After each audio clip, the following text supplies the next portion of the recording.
My name is Rachel Mercer. I was the quiet one in the family. Too quiet, as my father used to say. He liked bold people, loud people, people who took up space, people like my younger brother, Daniel. We grew up in a modest home in Des Moines. My father, Gerald, ran a small auto repair shop. Mom worked part-time at the public library, mostly for the insurance. My childhood wasn't terrible, but it wasn't warm either. I learned early that affection in our house was transactional. If you wanted praise, you had to perform. And if you weren't Daniel, you'd better work twice as hard to get half the attention. I was bookish, always curled up in some corner with a novel or scribbling in a notebook. I got straight A's without being asked. I didn't cause trouble, didn't sneak out, didn't drink. I had dreams, but I kept them to myself. I didn't think anyone was listening anyway. Daniel was different. Always charming, always joking, always pushing the limits. He barely scraped by in school, but Dad loved his spirit. "That's how you get ahead in life," he used to say. "Not by being a wallflower." I remember one dinner in my senior year when I nervously told them I'd been accepted into a top business program. Full of hope, I asked if they could help with the tuition. There was a long pause. My mom looked down at her plate. My father cleared his throat and said, "Rach, we're proud of you, but we just can't afford it. Maybe you could work a year or two first. Save up." I nodded, tried to smile. I told myself I understood. 2 months later, Daniel turned 18. The same week, he totaled his used car in a street race. I came home one afternoon and saw a gleaming new Mustang parked in our driveway. Red, convertible, brand new. I felt dizzy. At dinner, I didn't say a word, just sat there, fork idle, as Dad went on about how a man needs a car that matches his ambition. Mom passed the salad in silence. I remember watching the steam rise from the mashed potatoes and thinking how nothing in my life would ever taste warm again. That night, I cried in the shower, not because of the car, but because I realized something deeper. I didn't matter. Not to them. Not really. I was the safety net, the background, the one they'd call if they needed help, but not the one they'd help. And yet, I said nothing. I took out loans, worked late nights at a diner, then at the university's admissions office, slept 4 hours a night, and aced my exams anyway. I didn't go home much. When I did, it was all about Daniel. His new job, his new girlfriend, his big ideas. I stayed quiet for years. But what they didn't know, what no one knew, was that the girl they dismissed was building something. Slowly, brick by brick. And one day, the same man who laughed when I asked for help would come knocking on my door. Begging. College was harder than I'd imagined, not because of the classes, but because I carried everything alone. The other girls in my dorm got care packages, weekend calls from home, surprise visits from their parents.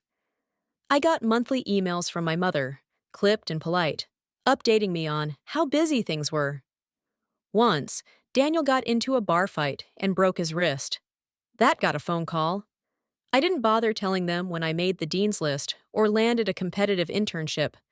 I knew better than to expect applause. The internship changed everything. It was with a mid-size consulting firm in Chicago. For the first time, someone saw value in me, not just my grades, but my ideas.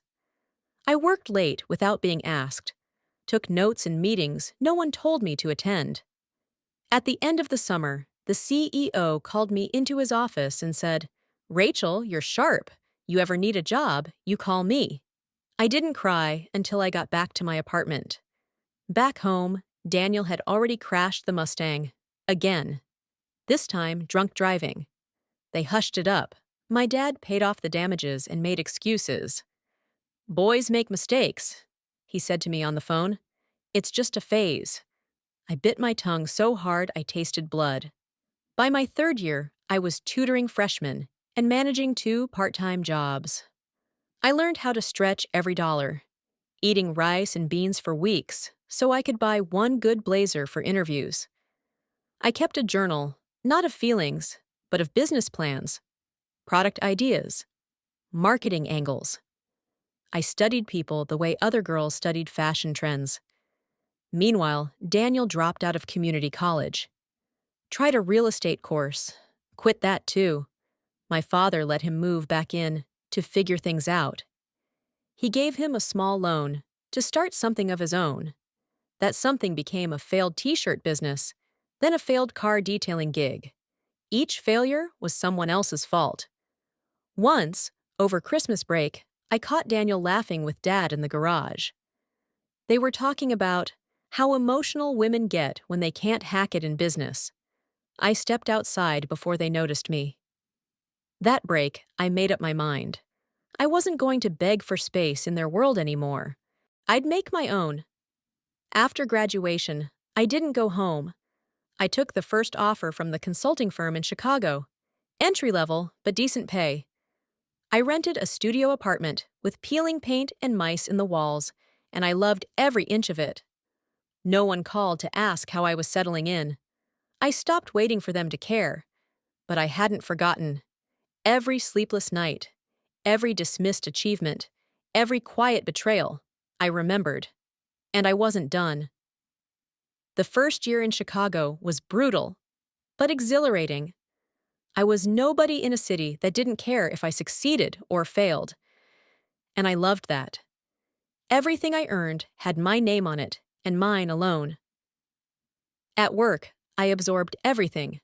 While others clocked out at 5, I stayed behind, combing through reports, watching senior consultants handle clients. I kept notes in a worn leather journal I never let out of my sight. I wasn't chasing success. I was studying it.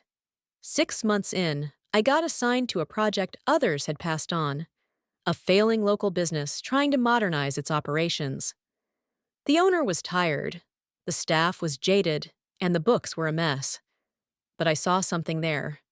I poured myself into it, reworked their logistics, digitized their systems, coached the team. We turned it around. My manager noticed. "You've got a nose for this," he said. "You don't just fix problems. You see 10 steps ahead." For the first time, I believed it.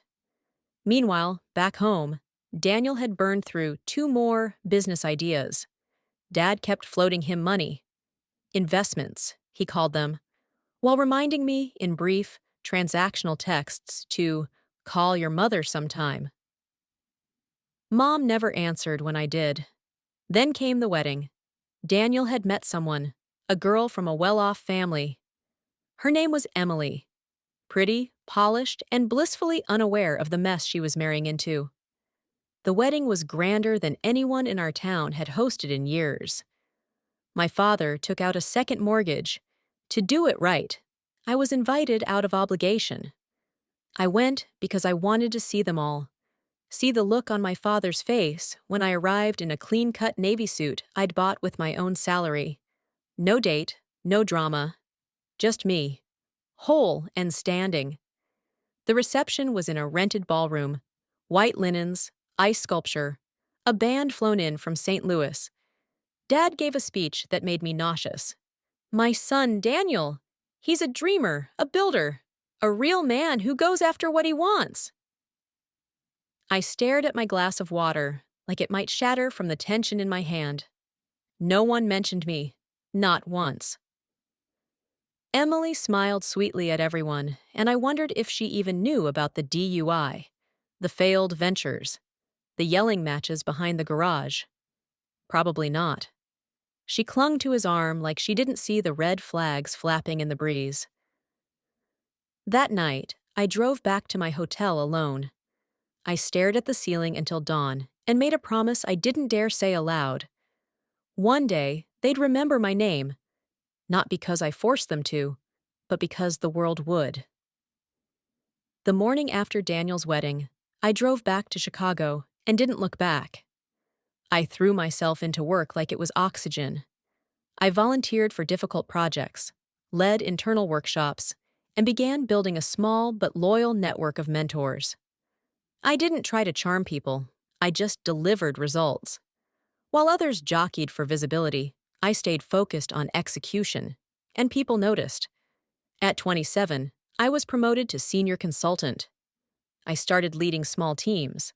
I wasn't flashy, but I was effective, and I listened. Clients trusted me. My peers respected me. For the first time in my life, I didn't feel invisible. It was around this time that I began noticing gaps in how businesses were being served, particularly women-owned startups. They were underadvised, underfunded, and constantly talked down to in boardrooms. I knew what that felt like. I started taking private calls on weekends, free advice, referrals, introductions. At first, it was just to help. Then it became something more. I started seeing patterns, problems that repeated themselves across industries. I kept thinking, what if someone built a consultancy that didn't just plug leaks, but taught women to build their own ships? That idea took root and wouldn't let go. Meanwhile, Daniel's life was beginning to show cracks. Emily left him. 3 years in, she packed her bags and went back to her parents. I heard it through my mother, who sent me a stiff email asking if I'd consider calling Daniel. He's going through a hard time. I didn't respond. I was busy finalizing a pitch deck. Turns out Daniel had racked up debt. Lots of it. Failed investments, personal loans in his name and Dad's. The car had been sold. The house? Nearly foreclosed. I should have felt vindicated, but I didn't. I just felt tired. Tired of the messes he made and the way they always expected me to care. I hadn't been home in nearly 4 years. One Friday evening, as I was locking up the office, I found a missed call from a number I didn't recognize. Voicemail. I played it back in the silence of the lobby. "Hi, Rachel. It's your father. I was wondering if we could talk. I have a proposition. Some things have changed. Give me a call, okay?" He sounded smaller, like he was chewing something sour. I stared at my phone for a long time. I didn't call back. Not yet. Because the company I was building, quietly, methodically, was about to launch. And when it did, the world wouldn't be able to ignore my name anymore. Especially him. The night before my company's soft launch, I stood in front of my bathroom mirror and tried to remember the last time I'd been scared. Not nervous, scared. The kind that shakes your core. Maybe it was the night I told my father about college.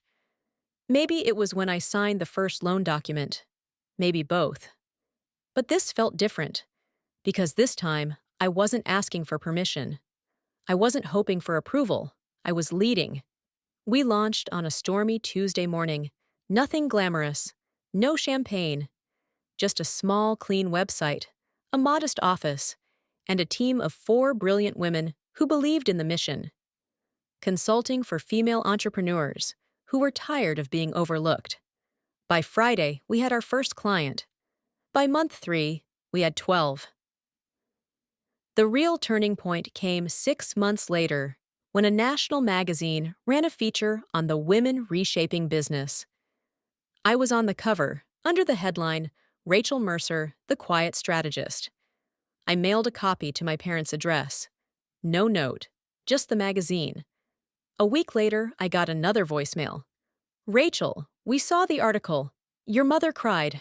I'm proud of you.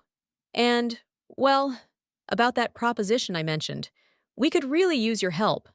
No apology, no ownership of the past, just a request buried in flattery.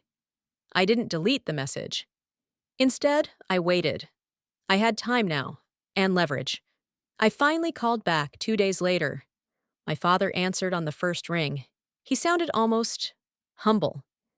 He said Daniel had defaulted on multiple loans.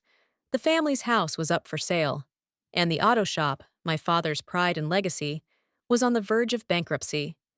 He said he'd tried everything but just wasn't good with numbers anymore. He said he'd heard I knew how to fix things. I asked him one question. "Are you asking for a favor or a job?"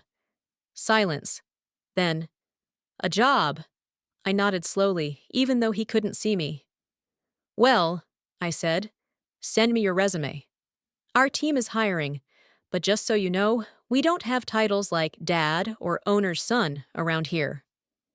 The silence on the other end was a sound I'd waited a lifetime to hear. Not triumph, not revenge, just recognition. And that was enough. For now. When Gerald arrived at the office for his first day, he was wearing a suit too formal for our environment.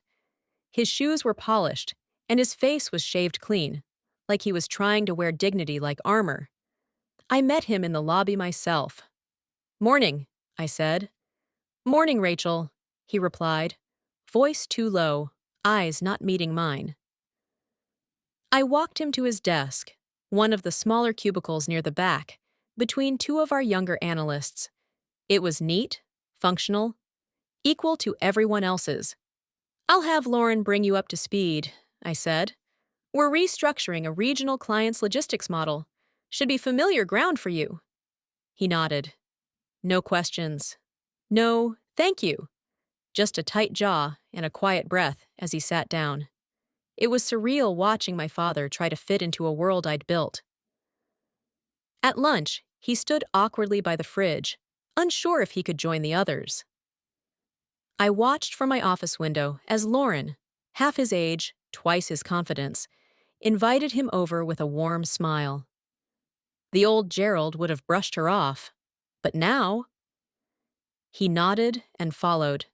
Daniel showed up 2 weeks later.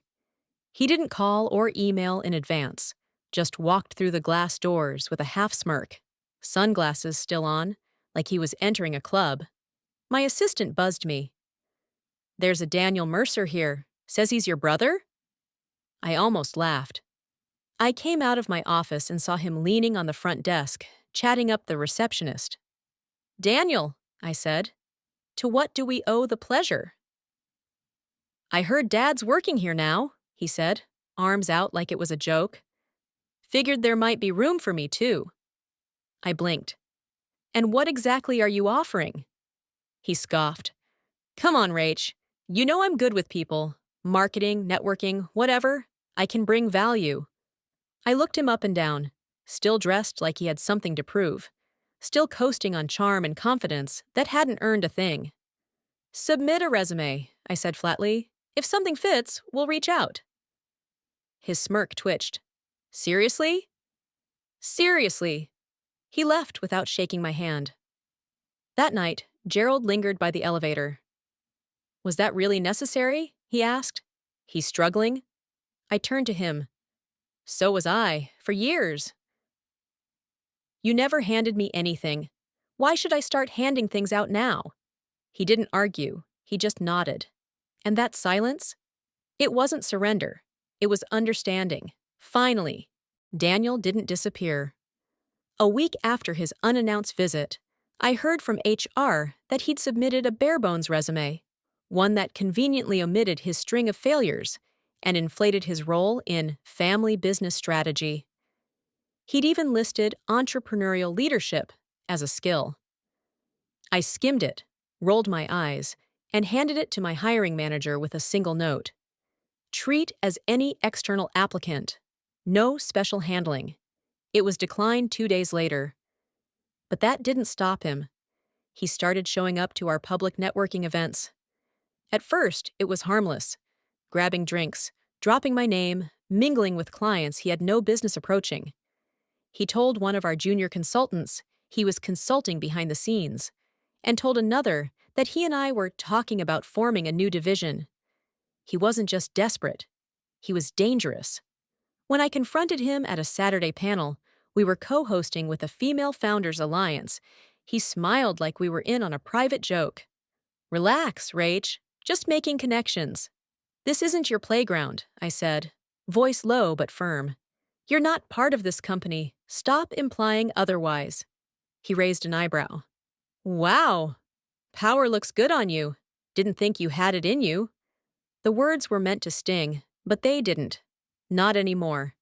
What did sting was seeing the way Gerald was slowly folding into himself.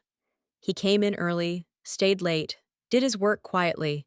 He was respectful, even helpful, but there was a heaviness to him, a slowness that hadn't been there when I was a child. I saw it when he passed Daniel's name badge, still sitting unclaimed at the reception desk. I saw it when he walked by my office and didn't knock. One night, I caught him staring at the company's core values sign in the hallway. Bold white letters. Integrity. Accountability. Vision. He turned when he noticed me. "You really built this," he said quietly. I nodded. "I did." There was a long pause. "I didn't make it easy for you." I didn't respond. I didn't need to, because the apology wasn't the point anymore. The past didn't need to be rewritten. I had survived it and surpassed it. But the future? That was mine now. And Daniel wasn't going to take a piece of it just because he'd run out of wreckage to cling to. The incident came 2 weeks later. It was during a major pitch presentation, a collaboration between our firm and a high-profile client from the tech sector. Months of work had gone into this moment. We were in a glass-walled conference room, the kind where everything echoes. Voices, glances, judgment. Right as we were about to begin, I noticed something odd. Daniel. He was standing outside the conference room, chatting animatedly with the client's assistant, pointing inside, gesturing toward me. I excused myself, stepped out, and heard him say, "I've been advising the team on this one since early stages. Rachel's got the execution, but I helped shape the idea, you know?" It was a lie. A bold, reckless one. And worse, it was planting seeds of doubt just minutes before a critical deal. I cut in. "Daniel, may I speak with you privately?" His eyes flicked to mine, then back to the assistant. "One sec, Rach. Just explaining the background here. Number now." He followed me down the hall, smug like a child who thinks he's getting away with something. The moment the door closed behind us, I turned on him. "You just lied. Again, on my company's property during a client presentation." He rolled his eyes. "Relax. It's not like I'm trying to hurt you. I'm helping, boosting the brand." "Number, you're exploiting it," I said. "You're sabotaging something you had no hand in building. You've made it clear you don't respect what I do, but now that there's success, you want to claim it." His smirk faded. "Don't do this, Rachel. I'm your brother." "You were also the reason I went hungry in college while Dad bought you a second car. You were the one they cheered for while I vanished. And now that I've made it, you think you can just walk in and take?" He blinked. Maybe for the first time, he saw me clearly. "If you ever misrepresent yourself as part of this company again," I said slowly, "I will have you banned from every event, every partner space, and every professional circle I'm in. And believe me, I'm in more than you can imagine." He left without another word. I returned to the room, adjusted my blazer, and delivered the pitch like nothing had happened. The client signed the deal within 24 hours. Later that week, Gerald came to my office. He sat down across from me and folded his hands. "I didn't know he was going to do that," he said. "But I should have. I created him, didn't I?" I looked at him for a long moment. "No," I said. "He made his own choices, just like you're making yours now." His voice cracked. "I see it now. Everything I missed. Everything I ignored. I can't take it back, Rachel. But I can be different now, if you'll let me." It wasn't an apology, not fully, but it was real. It was earned. And for once, it wasn't too late. The silence that followed was different. Daniel stopped showing up. No more networking events. No unexpected office visits. His name disappeared from my inbox, from whispered conversations, from the lingering guilt that had clung to the corners of my mind. But I knew that silence didn't mean peace. It meant retreat. Gerald, though, was different. He kept coming to work, kept asking questions. He volunteered for tasks others overlooked, and even began mentoring one of our interns. He didn't pretend to be something he wasn't. He didn't try to impress anyone. He just showed up, day after day, as if making up for time in the only way he could, by giving what time he had left. One afternoon, I found a manila folder slipped under my office door. It was Daniel's. Inside was a letter, handwritten, messy, tear-stained in spots. He said he was leaving town, said he didn't know who he was without being Dad's golden boy. Said he envied me, not for the success, but for the strength, for surviving when no one offered a lifeline, for building something when everyone else had taken. He didn't ask for forgiveness, but he said goodbye. I closed the folder and sat in my chair for a long time. Later that evening, Gerald knocked. He'd never done that before. "May I?" he asked, standing in the doorway. I nodded. He sat, quiet for a moment. Then, with trembling hands, he reached into his pocket and slid something across my desk. It was my old college acceptance letter, creased, faded, folded 100 times over. "I kept it," he said. "Every day I didn't help you. I kept this. Told myself I'd do better next time, but I didn't." I looked at the paper, at the ink that marked a turning point no one else had seen. "I'm proud of you, Rachel.